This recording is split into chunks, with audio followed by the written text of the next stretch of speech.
just finished filming my February wrap up, and I'm doing my first vlog for the March wrap up. I kind of decided to do this a little bit like into the month, so I've already finished 2 books. I thought I would do those now, and then from here on out, I'll just kind of do the videos as I finish the book. But the first book I finished, or one of the first books I finished, I can't remember which one I finished first, but one of the books I finished was The Ghost Fields, which is the 7th book in the Ruth Galloway series by Ellie Griffiths. So in this book, we're dealing with a weird, like, aristocratic family and a body that's found in a World War II bomber that's buried in a field, and DNA research, which is, it seems like a kind of a mishmash of things, but trust me, it all comes together. I enjoyed this one. I thought the mystery was pretty good. I will say my one little quibble with this book was that it was, I think, felt sometimes like Ellie Griffiths kind of forgot about the mystery. She got so wrapped up in sort of the drama that was happening with the characters in the moment that she kind of forgot about the mystery from time to time. It was fine, but that's like the only thing I could, you know, it wasn't perfect, but it was still really good. I gave it a B+. And I'm hoping to read, I put a note in my phone to check out the 8th book from the library in the beginning of April. So I'm going to take a little break from Ruth Galloway, just enough to catch up on some other things, and I'll come back to her next month. And the other book I read was my book of the month selection from last month, yeah, and that's Independence by Chitra Banerjee Divakaruni. So this book is set during the partition, and I will admit that I knew what the partition was, but I mean, I just sort of in a general way knew what it was, but I didn't really know about it until watching Ms. Marvel. So I kind of figured maybe I should like get some more information beyond a Marvel TV show. But then this came up and this looked really good. So I got this one. There are things that I liked about this book. I think, you know, I liked the sensory details. I generally liked parts of the story. I liked the story in parts. I ended up giving this a C+, for 2 reasons. One is while I liked the story in parts, as a whole, I didn't feel like it really came together. There's 3 sisters, and they each have their own kind of storyline. 2 of the sisters, their storyline's a little bit intertwined, so it makes sense to tell those stories together. But the 3rd sister is not, and it was really jarring every time we would like leave one of the first 2 sisters to go to the other sister, because it didn't seem to fit. It's also, as you can tell, not a very long book, so I didn't feel like any of the sisters really got their due. I almost wish that this was either a much longer book with more time devoted to the sisters, or it was broken out, maybe part of a trilogy or something where she just addresses one of the sisters. Because as I said, they each on their own had an interesting story. It's just they didn't work together. The second reason is, and I'm kind of surprised to say this, I didn't like the writing style. The author is actually a writing professor, so that really surprised me because I felt she spent a lot of time telling and not showing, especially in the beginning. Once the action picked up, it was a little bit better, but in the beginning, I was just like, I feel like things, just all the information I need is being dumped on me. And it was really kind of frustrating. And even after that, I felt like the language lacked some nuance. So, you know, wasn't a hit for me, but I would be interested in reading other stories about the partition. I had another complaint about this book before I go too far, because I might be wrong about this. And if anyone else has read this book, please let me know if I'm totally off base on this. But I kind of like, this book felt really anti-Muslim to me. These are Hindu sisters. Ms. Marvel is the Muslim side of the story. This is kind of the Hindu side of the story. And it was interesting learning about, you know, the Hindu culture, although none of these girls are, admittedly, they admit themselves they're not very religious. But it just seems, you know, and I understand it's war and there's conflict, but it just felt a little bit anti-Muslim to me. So I don't know. I could be wrong on that. If anyone else has read this and feels the same way or doesn't feel that way and wants to set me straight, please let me know. Anyway, so that's what I have, and I will see you the next time I finish a book. Hello, I am in my car outside of Powell's. I went to pick up the book that I had ordered, so my second book that I was allowed to buy this month. But I also have a little mini book haul. Now, that kind of defeats the don't buy too many, don't buy more books thing, but these books are not for me, so it's okay. My niece's daughter, so my great niece, is turning 2 this month. I already have one book for her. It's the Emma Straub picture book. I can't remember, it's something about hats. I can't remember the title, but I got her 3 more board books. So the first one is What's Your Favorite Color by Eric Carle and Friends. And this one, it's hard to do with one hand, but each page is by a different children's author. Like that one is by Mike Quarto. Purple is by Anna Dudney. So they each say why that color is their favorite, and then they illustrate the page that goes with it. And then I got a board book version of Madeline. I used to read this book to her mom when her mom was little. So I had to get this. And then I found this line of children's books that they're based on classic novels. And the first one I picked up was Jane Eyre, but I put it back, and that one was a counting novel. And I put it back because one was not One Wife Locked in the Attic. And I thought, oh, you missed an opportunity there. But I did get the Anne of Green Gables one for her. And this is a places primer. So it talks about, places like wood, and then it has a quote from Anne of Green Gables in it. So I thought that was a good introduction to literature board book for little Miss Everly. So I just want to share those with you. As for the book that I got for myself, I will include that at the end of the month. So we'll talk about that one later. Bye. I should also add, that is my Pals Books. Obviously, it's not Pals World of Books. That's in downtown Portland. This one is in Cedar Hills, so in Beaverton, Oregon. But this is my local indie. It's huge. It's not probably what you think of with the local indie, but I love it. Okay, it is Thursday, March 9th. I went to Powell's this morning, as you've seen, and my eyes are really puffy right now, and I don't know why that is, except I just finished reading and my eyes were dry, and that happens. Sorry. As I said, eye issues. Anyway, I just finished reading Night Wherever We Go by Tracy Ross Payton. This is a debut novel. It is about a group of enslaved women. It starts with 6 and then goes down to 5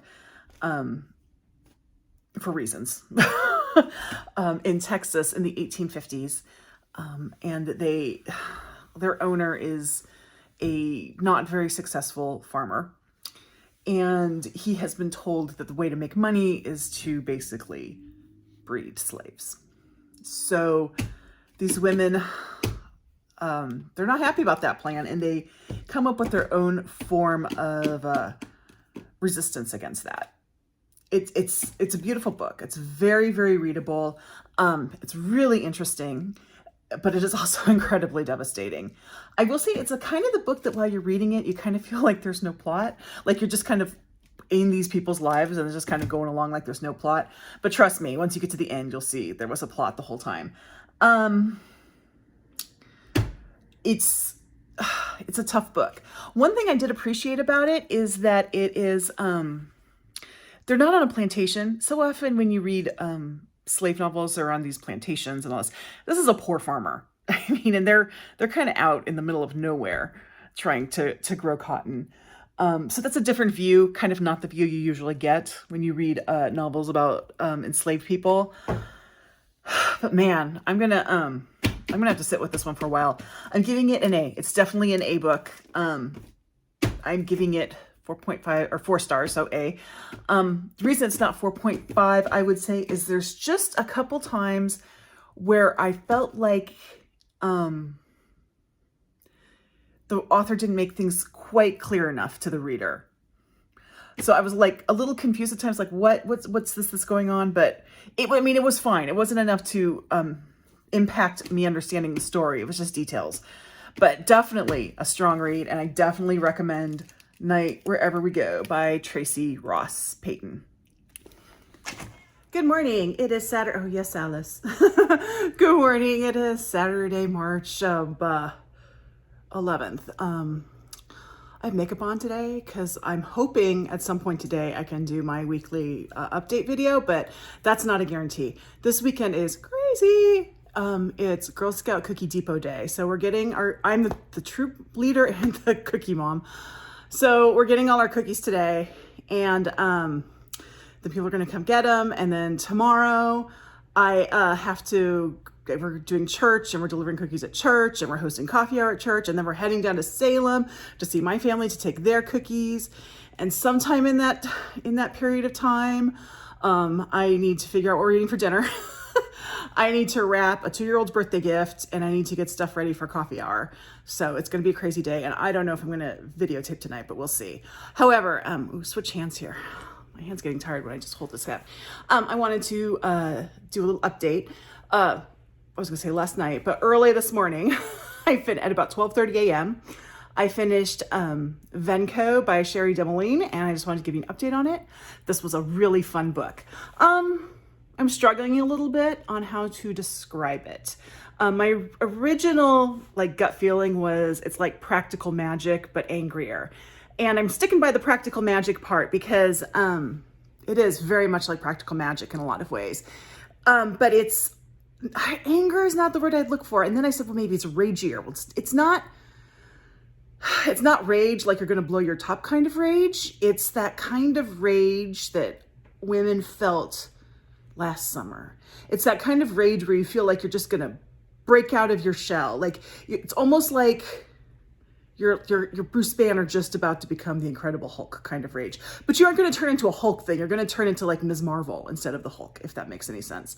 And I'm sorry for my Marvel metaphors. That's the best I can do. So yeah, I really liked it and I highly recommend it. I'm giving it an A. The only thing that's keeping it from being an A+, there's 2 things.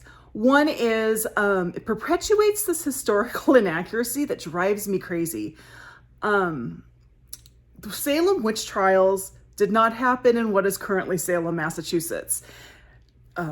Go look it up. For various reasons, it happened in what's now currently Danvers, Massachusetts. The only modern book I've read that got that right is We Ride Upon Sticks by Quanberry. Anyway, this book does the whole Salem witch trials, there's witches in Salem with Salem witch trials thing, which is not historically correct, and my history part doesn't like that. Secondly, this had better be part of a series. It does not end on a cliffhanger. Oh, I've got to move my phone, my arm's tired. It does not end on a cliffhanger, but it ends on a precipice, and I need to know what happens next. So there better be more books. That's all I can say. If this is the end of it, I mean, I'm glad I liked it, but I will feel unfulfilled. Let me just say that. That's why it's 4 stars or an A and not an A+. Anyway, that's Venko by Sherry Demoline. Highly recommend it. Okay, I promise that not all my videos are going to be in the car, but I'm waiting to meet someone here to hand off some Girl Scout cookies. I just wanted to point this out. This church behind me, we're in a church parking lot.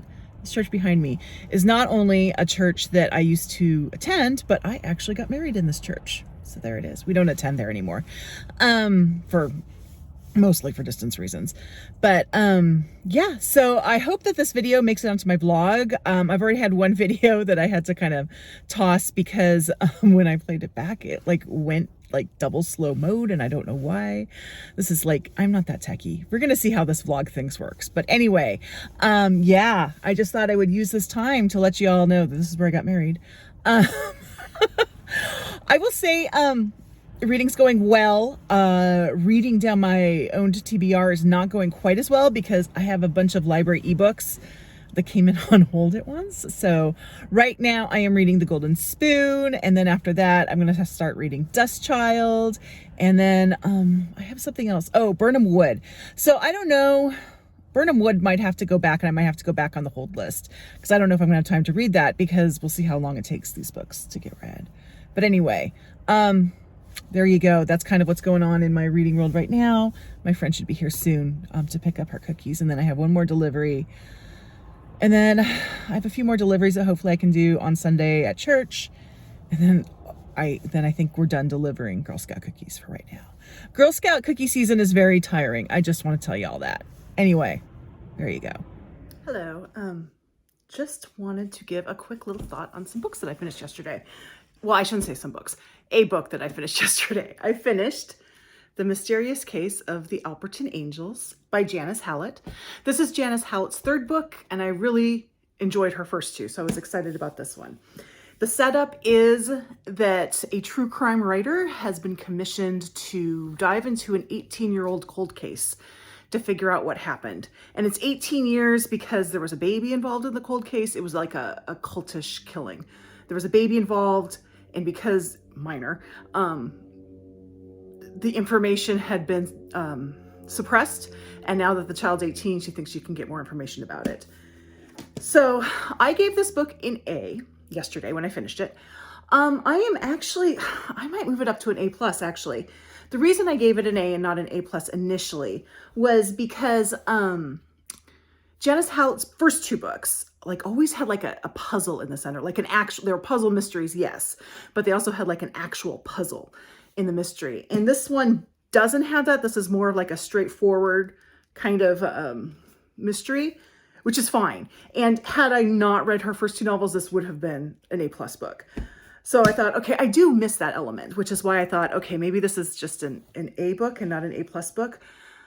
But this book has really stuck with me. I can't stop thinking about it.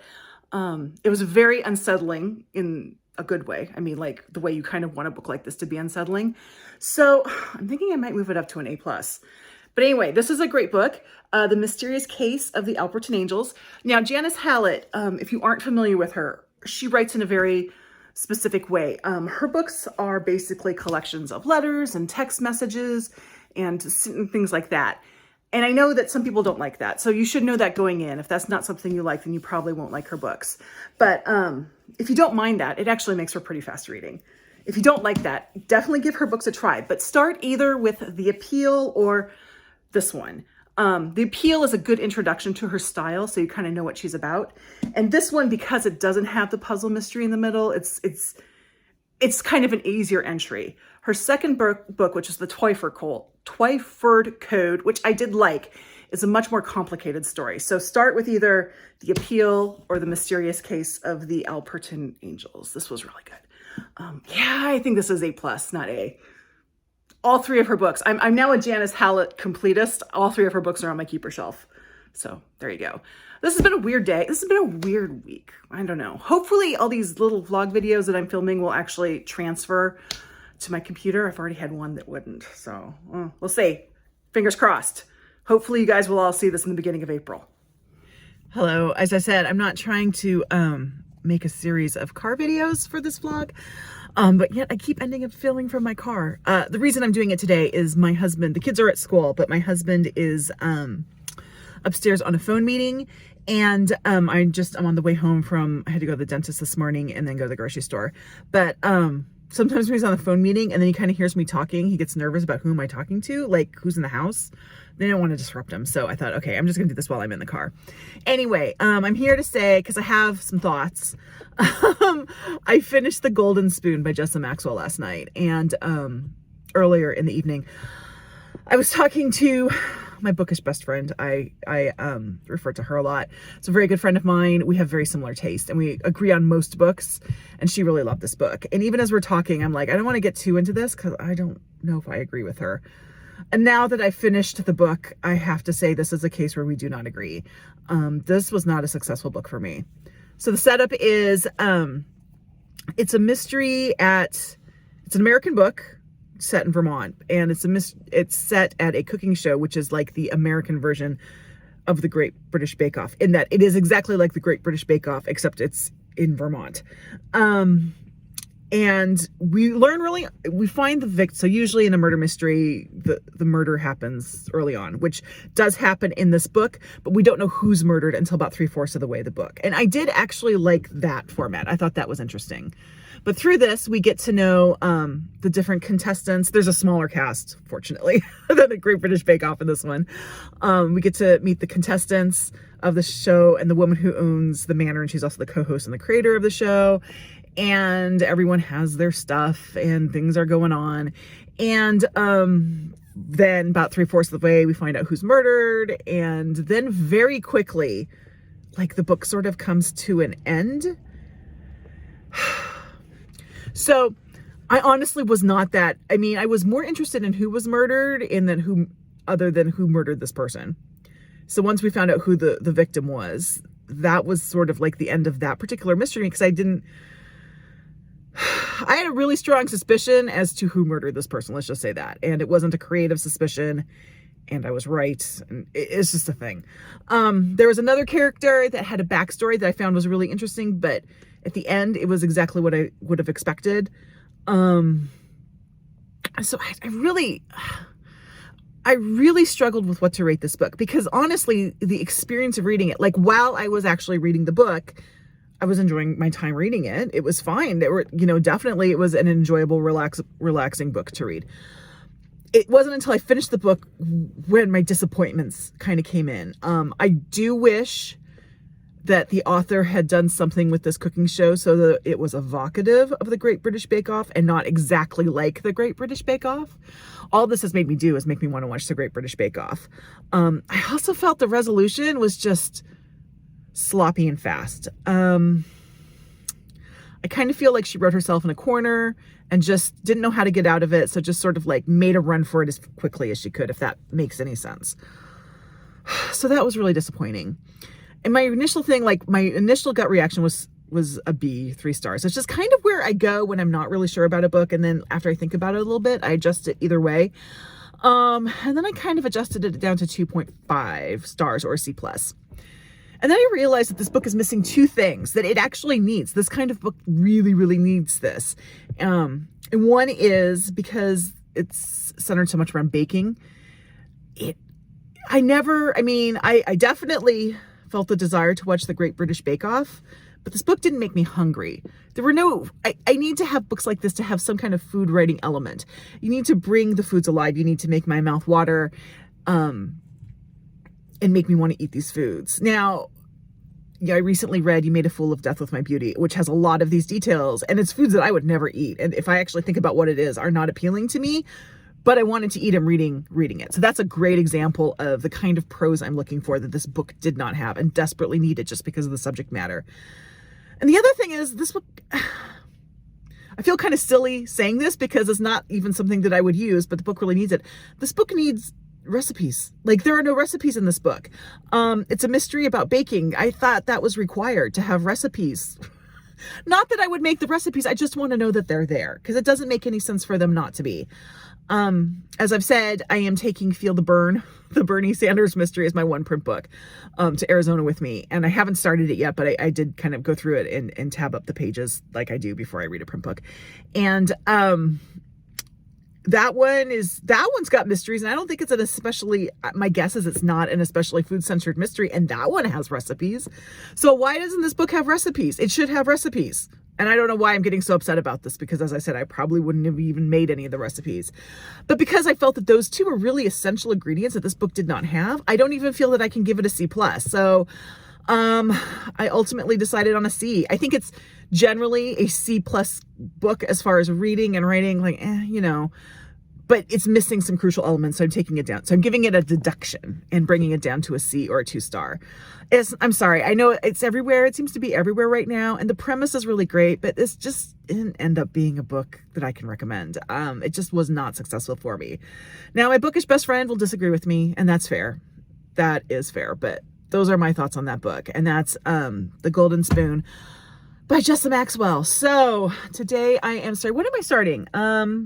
I'm starting Dust Child.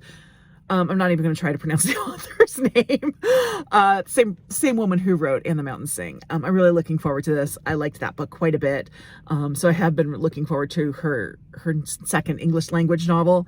Dust Child in Vietnamese, I do know this, is Bui Doi. And I know this because there's a song in Miss Saigon called Bui Doi. So every time I see this book, I think of that song. They're called Bui Doi, the dust of life. That song.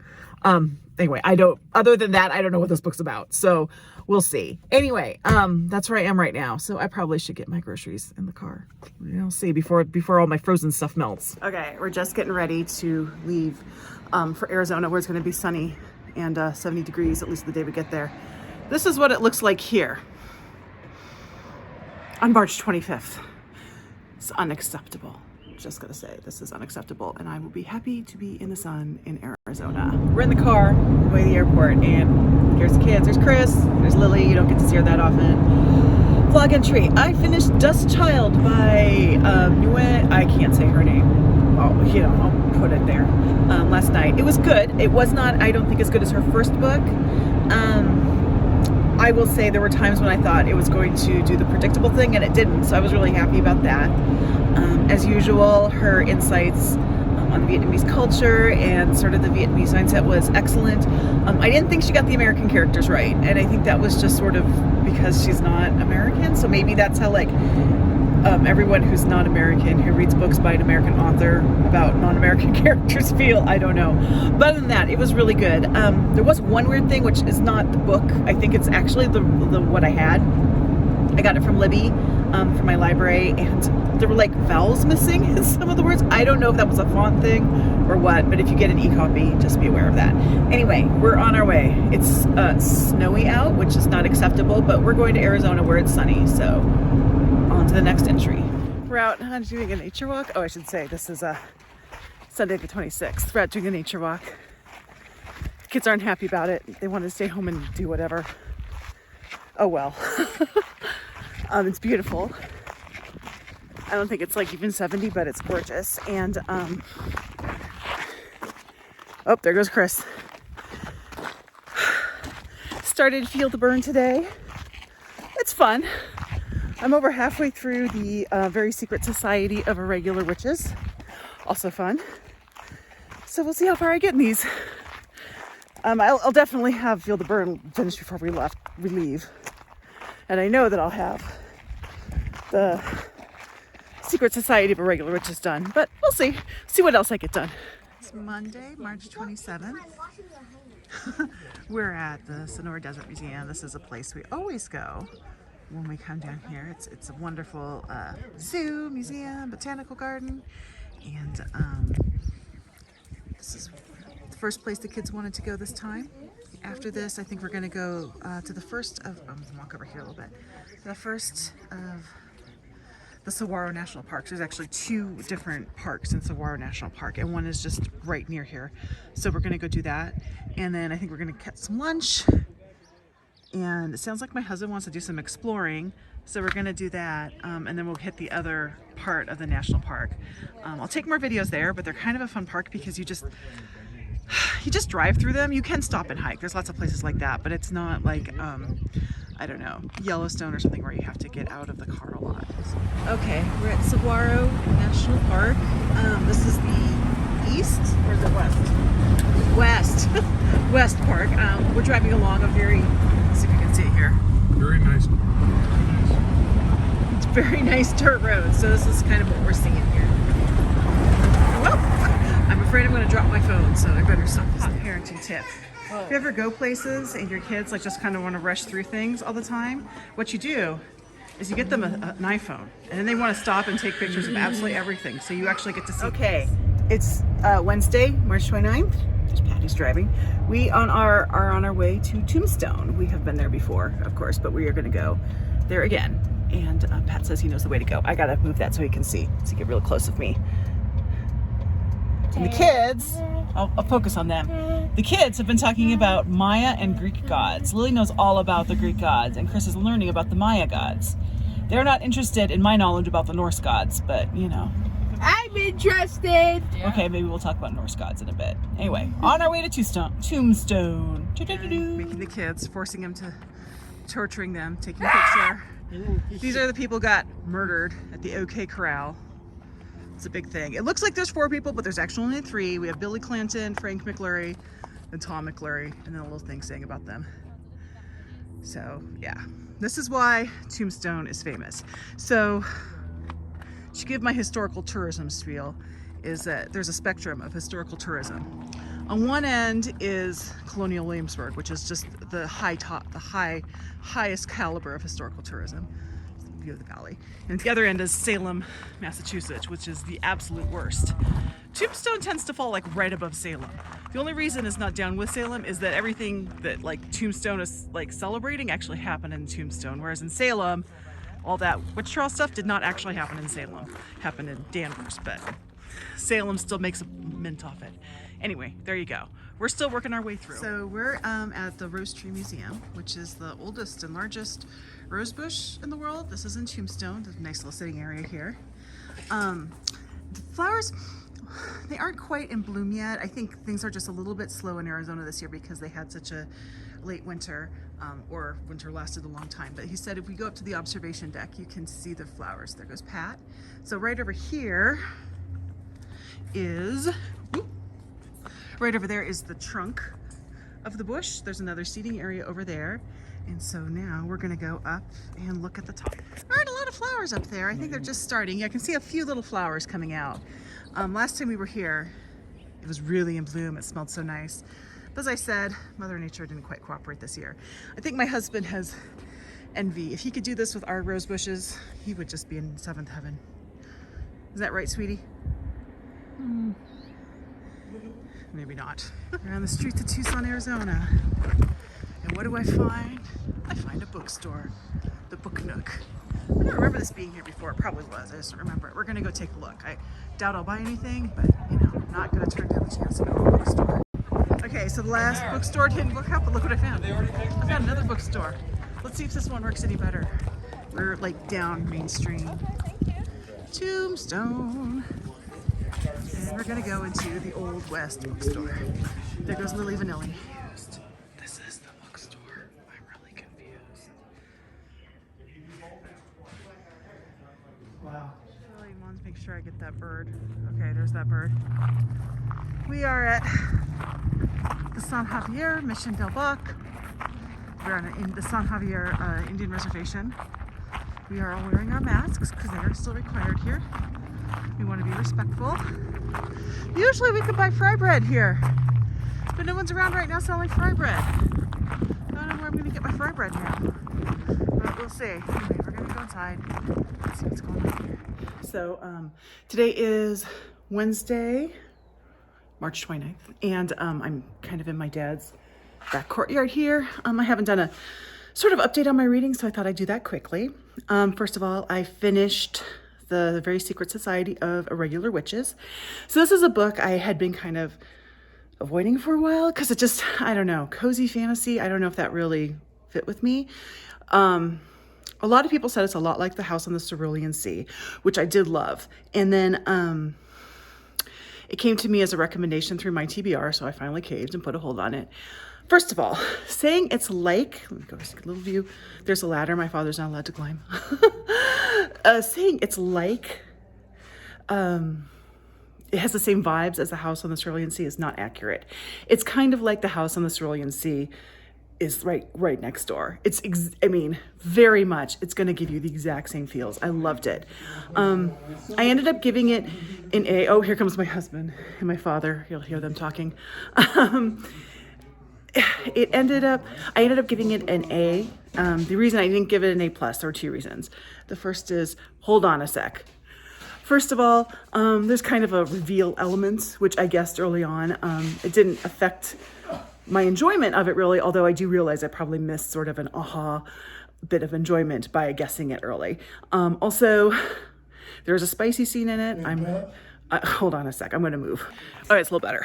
Back. Spicy scene. There's one spicy scene. I'm not someone who is anti-spicy scene, but I want them to be part of the narrative, to push the plot forward in some way, which I didn't really feel that this one did. Now, I understand I'm really picky about this, and this is not an issue for so many people, and that's fine.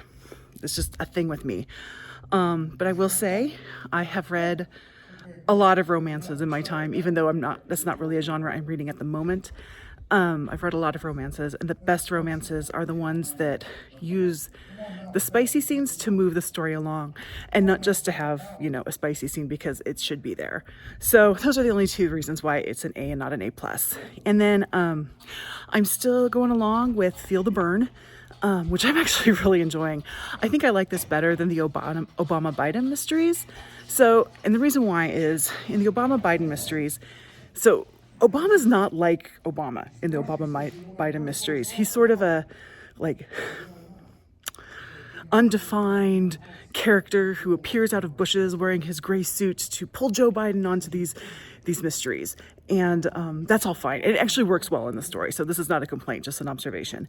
And then Joe Biden, he has Joe Biden's character down, but Joe Biden's character is like grandpa energy, which is not especially distinctive, but that's just who he is.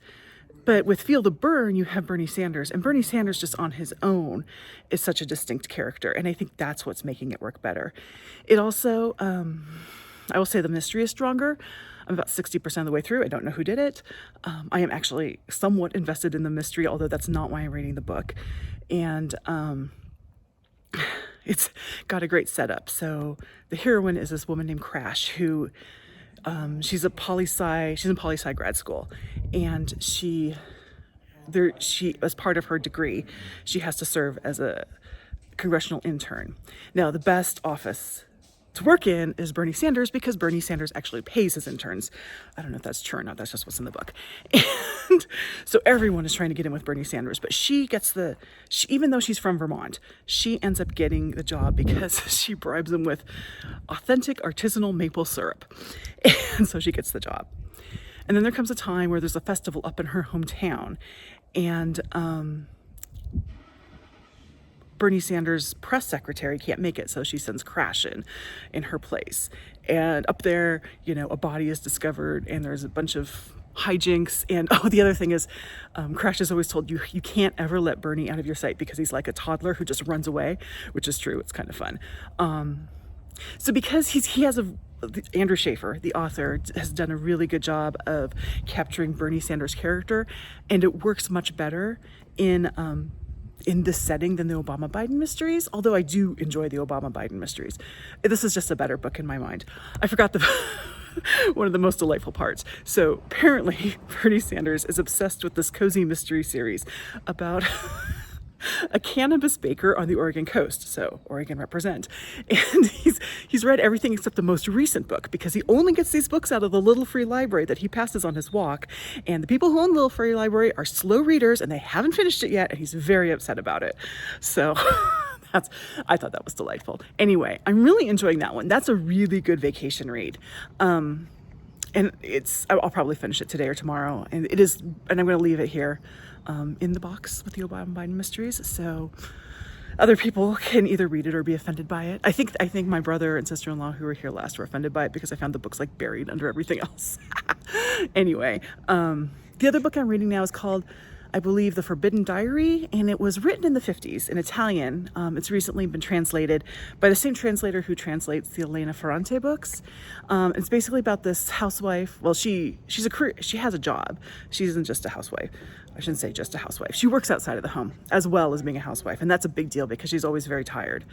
But it's set in the early 50s in Rome after the war, and I'm enjoying it. I don't know how good it is of a vacation novel, because it's kind of makes me I don't want to say the book makes me angry, but I kind of everyone's her children just demand so much of her. I'm like, yeah, I get that. So maybe it's not the best vacation book, but it's what I have out from the library along with everything else. So I'm reading that right now, and so that's what's going on here. I'm gonna let this go. Today we are heading down to Tombstone, which is the world's cheesiest tourist trap in the world, but my kids wanted to go, and I think they only wanted to go because 7 years ago we went and they got prickly pear ice cream there. I think that's why they want to go. There are a couple things I want to do down there. One is I have a picture from 7 years ago of my daughter next to the grave of the most famous prostitute. So I want to get an updated picture of that because I am Mother of the Year.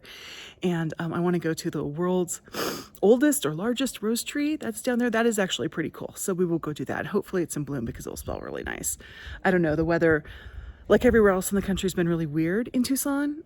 In Arizona, a couple weeks ago they had snow. It's going to be 80 today, so it'll be nice. But so their spring has come a little late. Anyway, I've chatted on for too long, so I'm going to let this go, and I'll probably put some stuff in from Tombstone. Where are we going today? Today is Thursday, March 30th. Where are we going? The biosphere. The biosphere. Hatch. What? Hatch. Hats? Okay, I don't know what he's talking about. We're going to the biosphere. We're going to see how we can live in space on a different planet and still eat peanuts, apparently. I don't know, that's a thing. Anyway, we're kind of going through Tucson to get to it. It's actually an oracle, so we've got maybe 40 minutes more to go. But we're going to try and take some video while we're there. Okay, we're coming up to the actual biosphere here. So there it is. Hopefully we get in there soon because it's cold. Lily says it's not. Oh, it is. The cold never bothered her anyway. Is it a little humid in here? Yeah, just a bit. so we're in the, I think they call this the coastal fog, something? What they call this? The coastal fogness, I think. It's a rainforest is what it is. It's nice and toasty warm in here. There we go. Hopefully Lily can see soon. Lily, can you tell us, because we forgot to mention this before, where are we? We're in the University of Arizona Planetarium. Or the Flanders Science How much Museum. heavier is the Earth and Mars? We're in the space part. It says right there. Over there is the bug part. How you know college students had something to do with this. So they have all the planets and little things. So Pluto is king of the Kuiper Belt. Neptune is the windy planet. And Uranus is, of course, everyone's favorite planet name. You can also say God's favorite. It's you can God's- also say Uranus. See what I mean? Do you see what I mean? God's favorite planet. Saturn is rings of arts thing. Jupiter is the big kid in the neighborhood. The asteroid belt is less crowded than you might think. Mars, population, robots. Earth, you could live here. Yeah, you're probably living here too. Venus, making Tucson summers seem cold. And Mercury, it's a small world. Okay, today is Saturday, April 1st, April Fool's Day. Rabbit, rabbit, rabbit. Where are we going today? Oh, there's Avelina. April Fools! Where are we going today, guys? To McCockery. To McCockery. And we were going to try to go there yesterday, but Green Valley and Saw Rita decided to get into a time machine and go back to 1977, and there was no gas to be had, and there was no gas in the car. So we finally got gas, and we're going to McCockery today. This is our last full day in Arizona. So after that, we're probably gonna get some lunch and then pick up some food to eat on the plane because we have a really tight plane change in Las Vegas, so we won't have time to get something to eat. And that's it. That's almost the end of our vacation, but I'm ready to get back and rehydrate in the moist Pacific Northwest and see my kitty cats. So the kids told me they have a secret handshake. They're gonna show it to you. Oh, okay.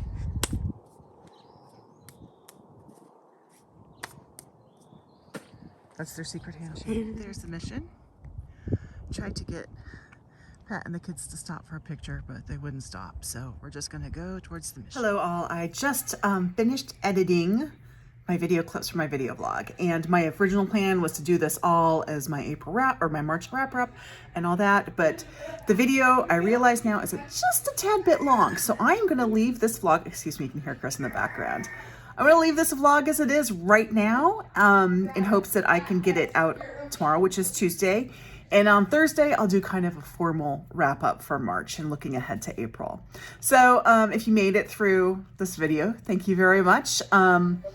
I am still trying to catch up on everyone else's videos from when I was gone. The internet at my dad's place was subpar, to say the least. So yeah, I'm getting back into the booktube world right now. But anyway, thank you very much for joining me on this vlog.